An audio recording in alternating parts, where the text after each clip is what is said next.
கர்த்தருடைய பரிசுத்த நாமத்துக்கு ஸ்தோத்திரம். நாம நீதிமான் யாருன்னு பார்த்தோம். நீதிமான் யாரு?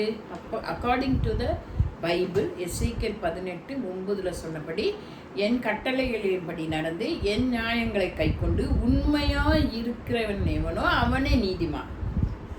இதை நம்ம முதலே பார்த்துட்டோம். சரியா?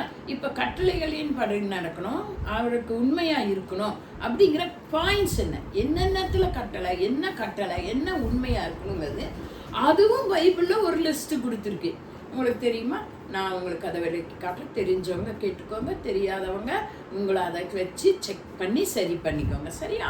நீதிமான் எப்படி இருப்பான், யாரை பார்த்து நீதிமான் ஆண்டவர் சொல்லுவார் அப்படிங்கிறது எசேக்கியேல் 18 7-8 இருக்கு.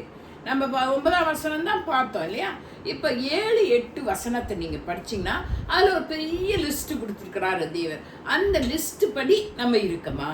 வி செக் ஹர்சல். அப்போ தான் நம்ம நீதிமான். நம்மளோட சொந்த ரைச்சஸ்னால தூசின்னு சொல்லியிருக்கு, குப்பைன்னு சொல்லியிருக்கு வேதம். அதனால் நம்ம எப்படி இருக்கணும், நீதிமான் எப்படி இருப்பான்றதை இப்போ பார்க்கலாம். எசேக்கியேல் 18 7-8. ஒருவனையும் ஒடுக்காமலும் அப்படின்னு என்ன அர்த்தம்? ஒருவனையும் யாராக இருந்தாலும் சரி, நம்ம அவங்கள ஒதுக்கி அவங்கள மேலே வர விடாமல் அமுக்கி வச்சு, தாங்க தான் பெரியவங்கன்னு முன்னால் போய் நின்றுக்குவாங்க. தெரிஞ்சிருக்கீங்களா? ஆமாம், அவங்க அவ்வளோ அடுத்தவங்கள பேச விட மாட்டாங்க, அவங்களுக்கு சான்ஸே கொடுக்க மாட்டாங்க. அப்படி இருக்கக்கூடாது. நம்ம ஒருத்தரையும் நம்ம ஒடுக்கக்கூடாது. ஏதாவது சொல்லி அவங்கள முன்னால் வர விடாமல் பண்ணுவாங்க. அதெல்லாம் செய்யக்கூடாது. ரெண்டாவது என்ன செய்யக்கூடாது? கொள்ளையிடாமல் இருக்கக்கூடாது. கொள்ளையிடாமல் இருந்து அப்படின்னா என்ன அர்த்தம்? அவங்களோட பொருள்களை அபகரிக்கிறது, மற்றவங்களோட திருடு. நாட் ஒன்லி இது ஒரு உலக பிரகாரமாக பொருட்களை மட்டும் கொள்ளையடிக்கிறது அப்படிங்கிற விஷயத்தை விட அவங்களோட நல்ல காரியங்களை நாம் கொள்ளையடிச்சிடக்கூடாது. சில இந்த கம்பெனிஸ் எல்லாம் பார்த்தீங்கன்னா பாருங்களேன், அந்த கீழே இருக்கிறவங்க ரொம்ப கஷ்டப்பட்டு எல்லா வேலைகளையும் செய்வாங்க எல்லாம். ஆனால் அந்த credit goes to the elder, credit goes to the பெரியாள். அந்த ஐயா அங்கே போய் ஐயோ எல்லாரும் சேர்ந்து நாங்கள் செஞ்சோம் அப்படின்னு சொல்ல மாட்டார். தான் தான் செஞ்ச மாதிரி பெருசாக காட்டிக்குவார். அனுபவிச்சிருக்கீங்களா? அந்த மாதிரி நம்ம கொள்ளையிடக்கூடாது அடுத்தவங்களோட காரியங்களை. அடுத்தது கடன் வாங்கினவனுக்கு அதனை திரும்பி கொடுத்துணும். என்ன ஆனாலும் சரி, யாருக்கிட்ட எது வாங்கினாலும் சரி, பொருள் மட்டும் இல்லைங்க, காசு மட்டும் இல்லைங்க, அன்பை கூட நம்ம கடன் வாங்கினோன்னா கொடுத்துணும். ஒருத்தங்க உங்களுக்கு எங்கேயாவது அவங்களோட அன்பை காட்டி இருந்தாங்கன்னு வச்சுக்கோங்களேன், அந்த அன்பை நீங்கள் திரும்பி கிடைஞ்சிடணும். ஏதோ ஒரு வகையில் நீங்கள் அவங்களுக்கு அன்பு காட்டிடணும், அவங்களுக்கு கொடுத்துடணும் அந்த அன்பை. அதுதான் கடன் வாங்கினவனுக்கு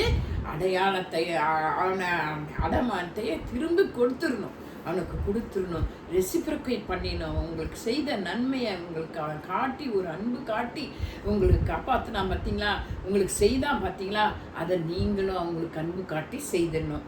அடுத்தது என்ன சொல்லியிருக்குன்னா, தன் அப்பத்தை பசித்தவனுக்கு பங்கிட்டு கொடுக்கணும். நாம் மட்டும் சாப்பிட்டுட்டு நல்லா திருப்தியாக இருந்துடக்கூடாதுங்க.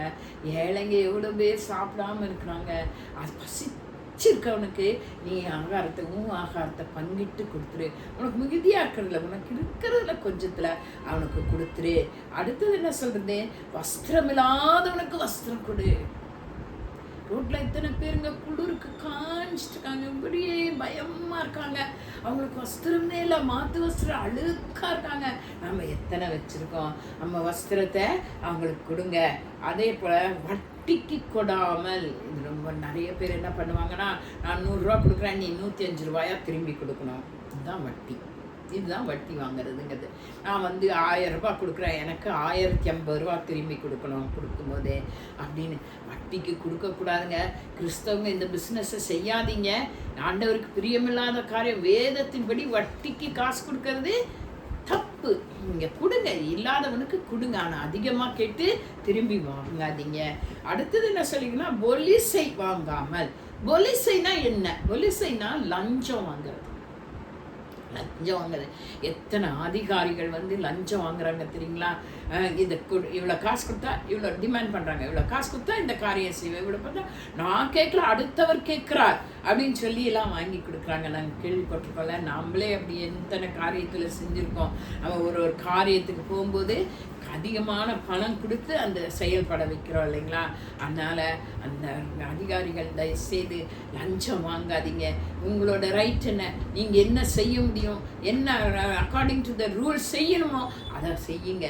அடுத்தவங்க கிட்டேருந்து லஞ்சம் வாங்காதீங்க. அடுத்தது, அநியாயத்துக்கு தன் கையை விலக்கி. அநியாயம் செய்கிறாங்கன்னா அந்த இடத்துல நம்ம போயிடணுங்க. நமக்கு நியாயம் இல்லைன்னு தெரிஞ்சிச்சுன்னா நம்ம அங்கே இருக்கக்கூடாது. நம்ம அநியாயத்துக்கு கையை விலக்கிட்டு நம்ம அது கை நீட்டி நிற்கக்கூடாது, அந்த இடத்துலேருந்து போயிடணும். அடுத்தது, மனிதருக்குள்ள வழக்கை உண்மையாக தீர்க்கணும். மனுஷையானா 2 பேர் சண்டை போட்டுருக்குன்னா எவனோ உங்களுக்கு தெரிஞ்சவன் இல்லை உங்கள் சகோதரங்கள் உங்கள் குடும்பத்துக்குள்ள வழக்கு ஏற்பட்டிருந்தா அது நியாயமாக தீர்க்கணும், உண்மையாக தீர்க்கணும். ஒருத்தனுக்கு சப்போர்ட் பண்ணிவிட்டு அடுத்தவனை ஏமாற்றக்கூடாது. எது நியாயமோ அது கரெக்டாக ஆண்டவரோட பிரீதியில் நீதியாக நியாயமாக சத்தியத்தை சொல்லணும். இதெல்லாம் சொல்கிற இந்த கேரக்டர்ஸ் எல்லாம் இருக்கிறவனை தான் ஆண்டவர் நீதிமான்னு சொல்லுவார். அந்த 9ஆம் வசனத்தில் ஆண்டவர் அவனை பார்த்து தான் நீதிமான். இந்த கட்டளைக்கெல்லாம் நீ கீழ்ப்படுது, இதுலெல்லாம் உண்மையா இந்த நியாயங்களுக்கெல்லாம் நீ இருந்து இதுலெல்லாம் நீ உண்மையா இருந்தீனா நீ நீதிமான். அப்போதான் ஆண்டவர் ரைச்சஸ்ன்னு கூறுவார், அப்போதான் ரைச்சஸ் மேன் என்னவார். நீதிமானுக்கோ அநேக ஆசீர்வாதங்கள் பைபிளில் சொல்லியிருக்கு. நான் இன்னொரு தடவை அதை உங்களுக்கு சொல்கிறேன். நீதிமான் எப்படி ஆசீர்வதிக்கப்படுவான்னு, அது அளவு கடந்த ஆசீர்வாதம், நிறைய ஆசீர்வாதங்கள் அதில் உண்டு. நீங்கள் அதை சரிப்படுத்தி கொள்ளுங்க. நீங்கள் உங்களை ஆராய்ந்து பாருங்கள், இதை ஆராய்ந்து பாருங்கள். ஒவ்வொரு வசனத்தையும் ஒவ்வொரு வார்த்தையும் உயிருள்ள வார்த்தைகள். அந்த வார்த்தைகளை ஆராய்ந்து பார்த்து உங்களை சரிப்படுத்தி நீங்கள் இயேசுவின் பார்வையில் நீதிமான்களாக இருக்க வேண்டுமா சொல்லுகிறேன். ஜெபம் பண்ணுவோமா? ஆண்டவரே, இந்த நல்ல வேலைக்காக நன்றியோ ஸ்தோத்திரிக்கிறோம். நாங்கள் இந்த கேரக்டர்ஸ் எல்லாம் எங்களுக்கு நல்ல முறையில் நடக்க கிருபை செய்யுங்க. நாங்கள் எங்களை ஆராய்ந்து பார்த்து நாங்கள் சரிப்படுத்தி நாங்கள் நீதிமான்களாய் மாற எங்களுக்கு கிருபை தந்து நீங்கள் ஆசீர்வதிக்க வேண்டுமாய் உங்கள் வல்லமையுள்ள இயேசு கிறிஸ்துவின் நாமத்தில் கெஞ்சி கேட்கிறோம் சுவாமி. ஆமென்.